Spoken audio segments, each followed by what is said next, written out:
Have you ever thought you knew someone completely, only to discover that the person you loved most in the world had been living an entire lifetime you knew nothing about? I'm standing here today, 3 months after burying my wife, and I still can't believe what I found at her grave. My name is Jonathan Clark. I'm 42 years old, and I'm a wealthy businessman who thought he had everything figured out. I had the perfect marriage, the perfect house, the perfect life. But let me tell you something that will shake you to your core. Perfection is just an illusion we create to avoid facing the truth. The day I went to Elizabeth's grave and found a gardener weeping there, holding a baby in his arms, my entire world shattered into a million pieces. And what I discovered that afternoon changed everything I thought I knew about love, loyalty, and the woman I had spent 15 years of my life with. I need to tell you this story because it's been eating me alive, and maybe, just maybe, sharing it will help me find some kind of peace. Or perhaps it will help you understand that the people we love are capable of things we could never imagine, and that sometimes the greatest betrayals come wrapped in the most beautiful disguises. Elizabeth was everything to me. We met at a charity gala in Manhattan when I was 27 and she was 25. She was wearing this emerald green dress that made her eyes sparkle like precious stones, and when she smiled at me across that crowded room, I felt something I had never felt before.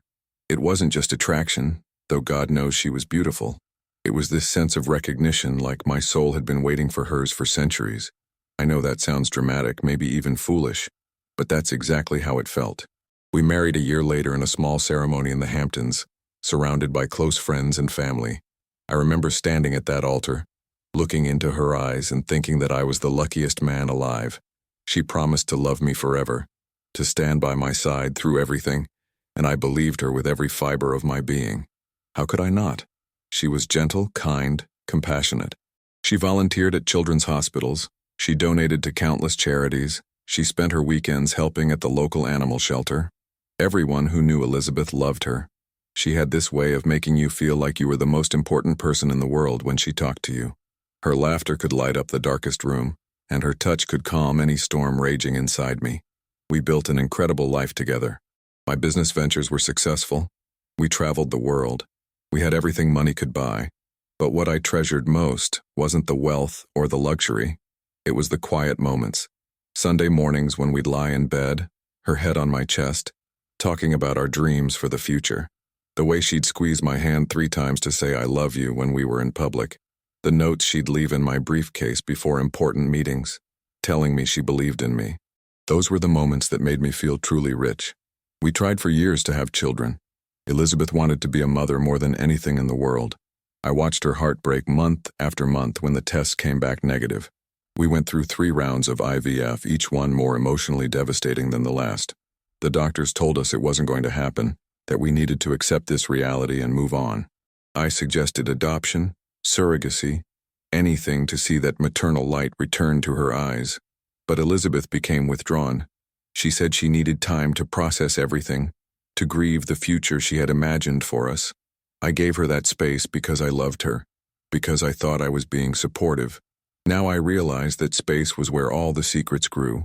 The cancer diagnosis came out of nowhere, like a thief in the night stealing what little time we had left. Stage 4, pancreatic cancer. The doctor's words felt like bullets piercing through my chest. They gave her 6 months, maybe less. I remember Elizabeth's hand trembling in mine as we sat in that sterile office, the fluorescent lights buzzing overhead, the smell of antiseptic burning my nostrils. She looked at me with tears streaming down her face and whispered, "I'm so sorry, Jonathan. I'm so sorry." At the time, I thought she was apologizing for getting sick, for leaving me. I held her close and told her we'd fight this together, that she had nothing to be sorry for. But now those words haunt me. Now I understand she was apologizing for so much more. The next 5 months were a blur of hospital visits, chemotherapy sessions, and watching the woman I loved waste away before my eyes. She lost her beautiful auburn hair. Her skin became pale and paper-thin. Her body became so fragile I was afraid to hold her too tight. But through it all she remained graceful, dignified, brave. She never complained, never asked, "Why me?"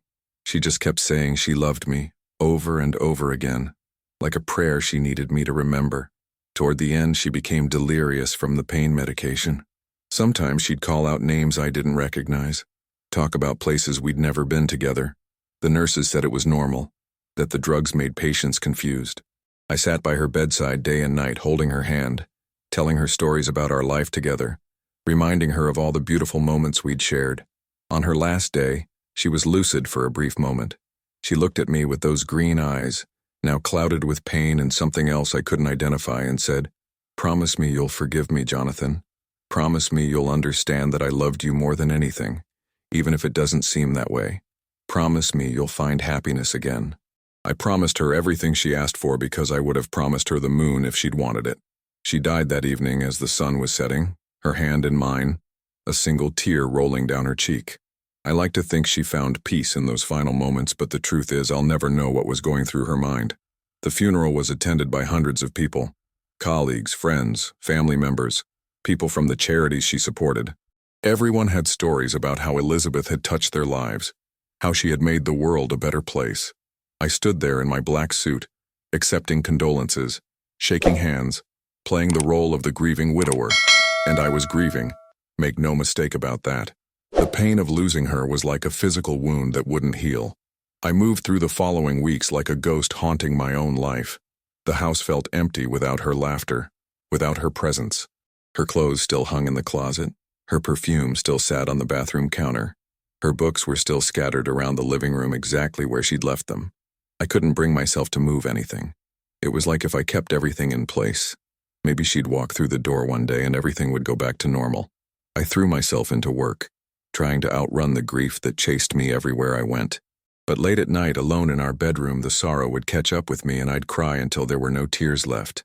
Have you ever loved someone so completely that losing them feels like losing a part of yourself? That's what it was like for me. Elizabeth wasn't just my wife, she was my best friend, my partner, my reason for working so hard to build the life we had. Without her, nothing seemed to matter anymore. Friends and family told me I needed to move on, that Elizabeth would want me to be happy. But how do you move on from someone who was your entire world? I visited her grave for the first time 6 weeks after the funeral. I had been avoiding it, unable to face the reality of her being gone, of her body lying in the cold ground instead of beside me in our warm bed. But that morning, I woke up with this overwhelming need to be close to her, to tell her all the things I hadn't said enough while she was alive. The cemetery was quiet, peaceful. It was a beautiful spring day, the kind of day Elizabeth loved. The sun was shining, birds were singing, flowers were blooming everywhere. I found her headstone under a large oak tree, exactly where I had chosen it to be. Elizabeth Marie Clark, beloved wife, gone too soon, but never forgotten. I stood there for a long time just staring at those words etched in granite, trying to make sense of a world without her in it. I told her about my day, about the business deal I had closed, about how much I missed her. I told her that I was sorry I couldn't save her, sorry that all my money and power meant nothing when it came to keeping her alive. I placed fresh roses on her grave, her favorite flowers, and I promised I'd come back soon. That visit became a ritual. Every week I'd go to the cemetery, sometimes more often if I was having a particularly difficult day. I'd sit by her grave and talk to her, updating her on my life, telling her how much I loved her, asking her for guidance.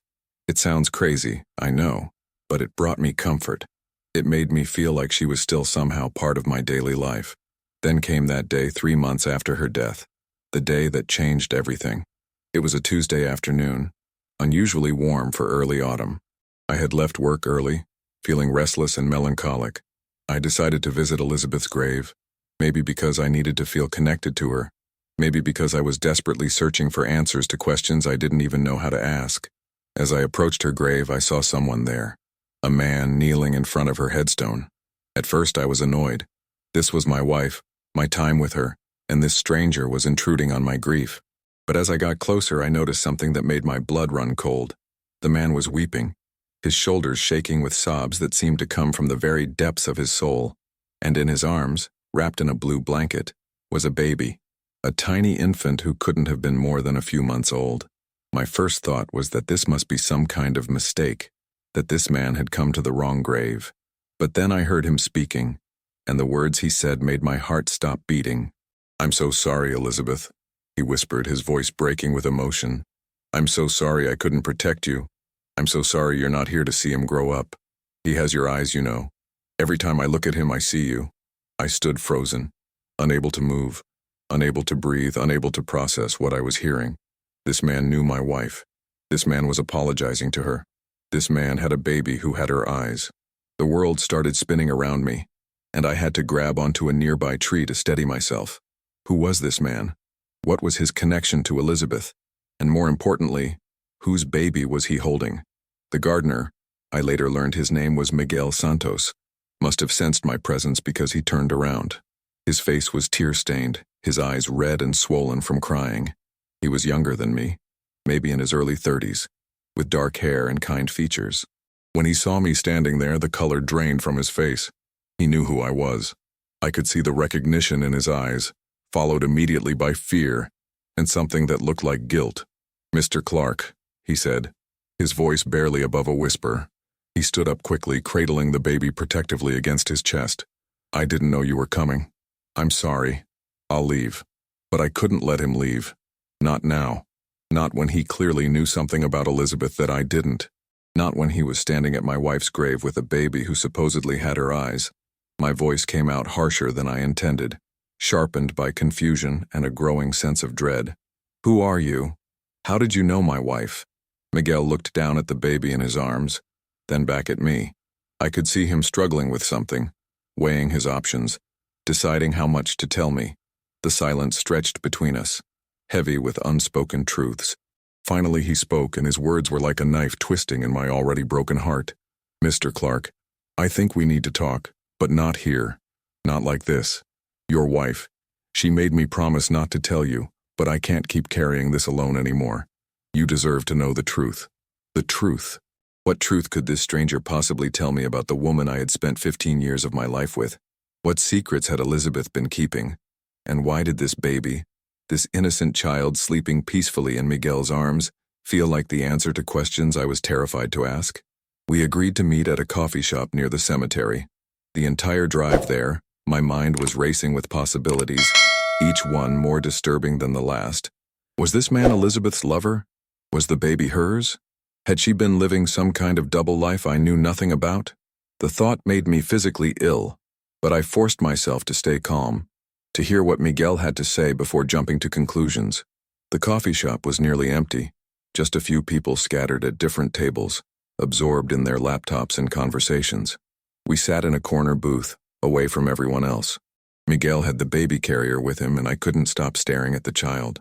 He was beautiful, with a head full of dark hair, and even in sleep I could see his tiny features.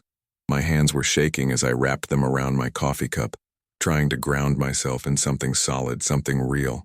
"Tell me everything," I said, my voice barely controlled.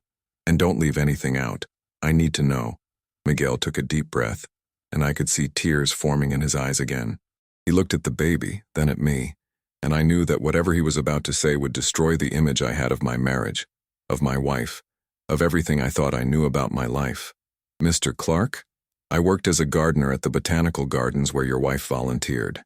That's how we met about 4 years ago. She would come every week to help with the children's program, teaching kids about plants and nature. We became friends. She was so kind, so genuine. She'd always stop to talk to me, ask about my life, my family back in Mexico. I was going through a difficult time. My wife had left me, gone back to Mexico with our daughter. I was alone in this country, working 2 jobs just to send money back home, hoping maybe one day they'd come back to me." He paused, taking a sip of water, gathering the courage to continue. I sat there, my heart pounding, dreading what was coming next. Elizabeth and we bonded over our pain. She told me about the fertility struggles, about how much she wanted to be a mother. I told her about missing my daughter, about the emptiness of being separated from your child. We understood each other's grief in a way that others couldn't. It was never romantic, Mr. Clark. I need you to understand that. I loved my wife despite everything, and Elizabeth loved you. She talked about you all the time, about how much you meant to her, about the life you had built together. I wanted to believe him, but the baby sleeping between us suggested a different story. "Then what is this?" I asked, gesturing to the child. "If it wasn't romantic, why are you here, crying at my wife's grave with a baby who has her eyes?" Miguel's face crumpled and fresh tears started flowing. "Because this is my son, Mr. Clark. His name is Daniel. And the reason he has Elizabeth's eyes is because she's his mother. Not biologically, but in every way that matters. The words didn't make sense. Elizabeth couldn't have children. The doctors had been clear about that. And if she had somehow gotten pregnant, I would have known. She couldn't have hidden a pregnancy from me. We lived together, slept in the same bed every night. Unless the realization hit me like a freight train. The last year, I whispered, my voice hollow. When she started spending more time at the gardens, when she said she needed to focus on helping others to deal with her grief about not being able to have children, that's when this happened. Miguel nodded, his hands trembling as he reached into his pocket and pulled out his phone. I need to show you something. Elizabeth made me promise to give this to you if anything ever happened to her. I've been carrying it for months, not knowing if I should respect her wishes or let you live in peace. But seeing you at her grave today, I realized you deserve to know. You deserve to understand why she did what she did. He handed me the phone, and there on the screen was a video. Elizabeth's face filled the display, and just seeing her alive again, seeing her smile, hearing her voice, it broke something inside me that I didn't know could break any further. I pressed play, and my wife began to speak. My dearest Jonathan, if you're watching this, it means I'm gone and Miguel has decided you need to know the truth. I'm so sorry, my love. I'm sorry for keeping this from you, for lying to you, for creating a whole part of my life that you knew nothing about. But please, before you judge me, before you hate me, let me explain. Her voice was steady, but I could see the tears glistening in her eyes. This had been recorded recently, maybe weeks before she died, because she looked so frail, so different from the vibrant woman I had married. About 1.5 years ago, Miguel came to me with a problem. His ex-wife had gotten into trouble back in Mexico, serious trouble with dangerous people. She begged him to take their daughter to keep her safe, but Miguel was undocumented, Jonathan. He had no legal status in this country, no way to officially bring his daughter here, no way to protect her if immigration caught wind of the situation. He was desperate, terrified that something would happen to his little girl. I listened, my mind reeling, trying to understand where this was going. That's when I made a decision that I knew you might never forgive me for. I used our money, our resources, your connections, to help Miguel. I hired immigration lawyers, I paid for documentation, I pulled strings through the charities we supported. It took months, but we managed to get his daughter here safely, get her into school, get her the protection she needed. Miguel was so grateful, so relieved. For the first time in years, he could breathe knowing his child was safe. Elizabeth paused, wiping tears from her cheeks. But then something else happened, something neither of us expected. Miguel's ex-wife, Maria, she got pregnant while she was still in Mexico. The father was one of the dangerous men she had gotten involved with, and when he found out she was pregnant, he wanted nothing to do with her. She was alone, scared, and the pregnancy was high risk. The doctors there said she might not survive childbirth, so she reached out to Miguel again, begging for help. My wife's eyes looked directly into the camera, directly at me. Jonathan, I know what I did was wrong. I know I should have told you, should have asked for your permission, but I couldn't. I knew you'd say no because of the legal complications, because of the risk, because it wasn't our problem to solve. But I couldn't let that baby die, couldn't let Maria die. So I made another choice. I used more of our money to bring Maria here secretly, to get her the medical care she needed. I told you I was spending time at a specialized fertility clinic, trying one more experimental treatment. You were so supportive, so hopeful, even though I knew it was all a lie. The pieces were starting to fall into place, and the picture they formed was both heartbreaking and infuriating. Maria gave birth to Daniel 6 months ago. It was a difficult delivery, just as the doctors predicted, but both mother and baby survived thanks to the care we were able to provide. I was there, Jonathan. I was in that delivery room holding Maria's hand, coaching her through the contractions, wiping her tears. And when that baby came into the world, when I held him for the first time, something inside me shifted. He was so small, so perfect, so innocent, and for the first time since our fertility struggles began, I felt like maybe I could be a mother after all, even if not in the way I had originally imagined. Elizabeth's voice cracked, and she had to pause to compose herself. But then the cancer diagnosis came, and suddenly all the plans we had made fell apart. Maria was supposed to stay here, raise Daniel with Miguel's support. I was going to help them, be like an aunt to this child. watch him grow up. But my illness changed everything. Maria panicked. She was undocumented, scared of being caught, terrified of what would happen if immigration found her.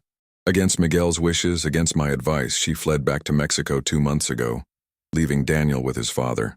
Tears were streaming down my face now as I watched my wife's confession unfold. Miguel is trying to do the right thing, trying to raise his son alone while working multiple jobs. But it's so hard, Jonathan. He's exhausted, overwhelmed, barely holding it together. And I'm dying, unable to help anymore, unable to be there for this child who I've come to love as if he were my own. Elizabeth leaned closer to the camera, her expression intense, pleading. I'm asking you, begging you to forgive me for the lies. But more than that, I'm asking you to help them. Miguel is a good man who made mistakes trying to protect his children. Daniel is an innocent baby who deserves a chance at a good life. You have the resources, the power, the connections to help them in ways I no longer can. Please, Jonathan, please don't let my death be the end of my ability to do good in this world. Help them. Not for me, not for Miguel, but for Daniel. For that beautiful baby boy who has no idea how complicated the world is, who just needs love and stability and a chance to thrive. She reached toward the camera as if trying to touch me across time and space. I love you, Jonathan Clark. I have loved you from the moment I met you until my very last breath. Everything I did, every lie I told was because I was trying to fill the void that our childlessness created in me. I know that doesn't excuse it, but I hope it helps you understand. You deserved better than the secrets I kept. You deserved a wife who was honest and open. I'm so sorry I couldn't be that for you. The video ended, and I sat there in that coffee shop, tears streaming down my face, my entire world view shattered into pieces. Miguel was watching me carefully, clearly afraid of how I would react.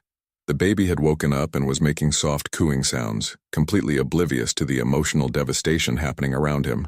I looked at this child, really looked at him for the first time. Elizabeth had been right. He did have eyes that resembled hers, that same shade of green, that same brightness. But it wasn't biology that connected them. It was love, pure and simple. My wife had loved this baby, had helped bring him into the world, had wanted to protect him and give him a better life. And now she was asking me to continue that work, to be the man she believed I could be. Part of me wanted to be angry, to rage against the betrayal, to demand why she hadn't trusted me enough to include me in these decisions. We could have helped Miguel together, legally, properly. We could have navigated the complications as a team instead of her shouldering this burden alone. But another part of me, the part that had loved Elizabeth with every fiber of my being, understood. I understood the desperate need to matter, to make a difference, to fill the emptiness that infertility had created in her heart. I understood the maternal instinct that had driven her to help Maria, to be there for Daniel's birth, to love this child even though he wasn't hers. I understood because I had seen that pain in her eyes for years, had felt helpless to fix it, had watched her grieve for the children we would never have. Tell me what you need, I finally said to Miguel, my voice rough with emotion. Tell me how I can help. The relief on his face was immediate and overwhelming. Mr. Clark, I don't expect you to do anything. I know this is a lot to process. I just thought you should know the truth about what Elizabeth did, about why she spent so much time away from you in those final months. She was trying to help my family, and I'll be forever grateful for that. But I shook my head. Elizabeth asked me to help you, and I'm not going to let her down. Not in this. I may be angry about the lies, confused about everything she kept from me, but I can't ignore her dying wish. So tell me, what do you and Daniel need? Over the next hour, Miguel told me everything. He explained his immigration status, the challenges he faced trying to work and care for an infant, the fear he lived with every day that something would go wrong. He told me about Maria, about the dangerous situation in Mexico, about the impossibility of her returning safely. He showed me pictures of his daughter, Miguel's firstborn, a beautiful little girl named Sophia who was now enrolled in elementary school here, trying to adjust to a new country and a new language while processing the trauma of everything she had been through. I listened to all of it, and I made a decision that I knew would change the trajectory of my life. I would help them, not just with money, but with everything I had at my disposal. I would hire the best immigration lawyers, get Miguel legal status, ensure that both children were protected and cared for, I would do this because Elizabeth had asked me to, yes, but also because it was the right thing to do. These children were innocent victims of circumstances beyond their control, and they deserved a chance at a better life. The following months were a whirlwind of legal proceedings, paperwork, meetings with lawyers and immigration officials. I used every connection I had, called in every favor, spent whatever money was necessary to make things right. It wasn't easy, and there were moments when I questioned my sanity, when I wondered if I was doing this out of genuine compassion, or just trying to somehow stay connected to Elizabeth through her final mission. But every time I held Daniel, every time I saw Sophia's smile when Miguel picked her up from school, I knew I was doing the right thing. These children had somehow become a part of my healing process, a way to transform my grief into something positive and meaningful. I set Miguel up in a better apartment, helped him get legitimate employment with benefits, ensured that both children had everything they needed. I even started spending time with them, teaching Sophia math, reading Daniel bedtime stories when Miguel had to work late. It felt strange at first, stepping into this role that Elizabeth had carved out, but gradually it started to feel natural, even necessary. Miguel and I developed an unlikely friendship, bound together by our shared love for Elizabeth and our mutual commitment to these children's well-being. He told me more stories about my wife, things I hadn't known, sides of her I hadn't seen. She had been funny with the children at the botanical gardens, making up silly songs about plants. She had been fierce when advocating for Miguel's daughter, refusing to take no for an answer from bureaucrats and officials. She had been tender with Maria during the pregnancy, patient and compassionate even when the situation became complicated. Hearing these stories hurt because they reminded me of all the moments I had missed, all the parts of Elizabeth's life she had kept hidden from me. But they also helped me understand her better, helped me see that the secrets she kept weren't about not loving me or not trusting me. They were about her own struggle to find purpose and meaning in the face of her deepest disappointment. She couldn't give birth to her own children, so she had poured all that maternal energy into helping others, into protecting and nurturing children who needed her. It wasn't a betrayal of our marriage. It was an extension of the love and compassion that had made me fall for her in the first place. One evening, about 6 months after that fateful day at the cemetery, I was sitting in Miguel's apartment, holding Daniel while Sophia showed me her latest art project from school. The baby had grown so much, becoming more alert and interactive, his personality starting to shine through. He grabbed my finger with his tiny hand and gave me a gummy smile, and something inside my chest cracked open. This child, who had no biological connection to me, who represented all the complications and secrets of my wife's hidden life, had somehow found a way into my heart. And in that moment, I understood what Elizabeth had been trying to tell me in that video. Love isn't just about biology or legal ties, it's about showing up, about caring, about choosing to be present in someone's life. She had chosen to love Daniel and Sophia, to fight for them, to use her privilege and resources to give them a better chance. And now, she was asking me to make that same choice. I realized I had been doing it already without fully acknowledging it. These children had become important to me. Their well-being mattered. Their future mattered. And maybe, just maybe, they were helping to fill some of the emptiness that Elizabeth's death had left behind. Not replacing her, never that, but giving me a purpose, a reason to keep moving forward, a way to honor her memory by continuing the work she had started. Have you ever discovered that the thing you thought broke you was actually making you whole again? That's what this experience became for me. Yes, I was angry about the lies. Yes, I felt betrayed by the secrets. Yes, I questioned everything about my marriage and whether I had really known my wife at all. But I also found healing in unexpected places, discovered that love can take forms we never anticipated, learned that family isn't always about blood relations, but about who shows up and does the work. Today, as I'm telling you this story, Daniel is almost a year old. He's starting to walk, babbling constantly, bringing joy wherever he goes. Sophia is thriving in school, her English improving every day, her nightmares about the dangers in Mexico becoming less frequent. Miguel has legal status now, a stable job, a future he can actually plan for without constant fear of deportation. And me? I'm still grieving Elizabeth. I probably always will be. But I'm also building something new, something she would have been proud of. I've established a foundation in her name, dedicated to helping immigrant families navigate the legal system, to providing resources for children caught in complicated circumstances. I work with Miguel and his family several times a week, not out of obligation, but because I genuinely want to be part of their lives. I still visit Elizabeth's grave every week, sometimes with Miguel and the children. I tell her about what we're accomplishing, about how her legacy continues to make a difference. I've forgiven her for the lies because I understand now that she was fighting battles I didn't see, carrying burdens I didn't help her bear. Maybe if I had been more attentive, more aware, she would have felt safe enough to include me in her mission. Maybe if I had asked more questions about why she needed so much time at the botanical gardens, we could have faced these challenges together. But I can't change the past. I can only learn from it and move forward. The baby I found that day at the cemetery, held in the arms of a weeping gardener, wasn't the end of my story with Elizabeth. He was the beginning of a new chapter, one where her love continues to ripple outward, touching lives, changing futures, creating hope in places where there was only despair. Daniel will grow up knowing about Elizabeth, about the woman who fought to give him a chance at life even though she was dying herself. Sophia will remember the kind lady who helped her escape danger and build a new life in a new country. And I will carry forward the lesson my wife taught me in death, that she struggled to teach me in life, that true wealth isn't measured in money or possessions, but in the lives we touch and the love we give freely, even when it costs us everything. So I want to ask you something.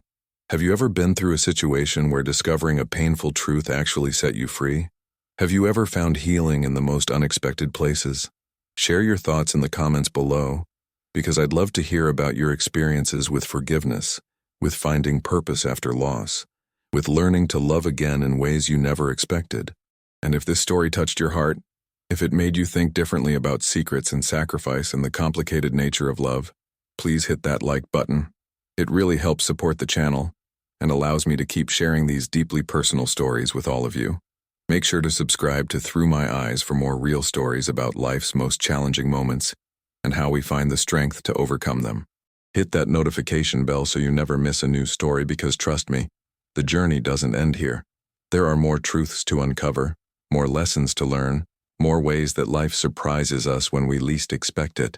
Thank you for listening to my story, for not judging too harshly, for understanding that sometimes the greatest acts of love come wrapped in layers of complexity we can't fully comprehend until we're forced to look deeper. Elizabeth may be gone, but her impact on this world, on my life, on Miguel's family, continues to grow and evolve. And maybe that's the real measure of a life well lived, not in how perfectly we lived, but in how much love we left behind, even in the midst of our imperfections and mistakes. Take care of yourselves, take care of each other, and remember that the people we love are often fighting battles we know nothing about. Be kind, be patient, be willing to forgive, because you never know when you might need that same grace extended to you.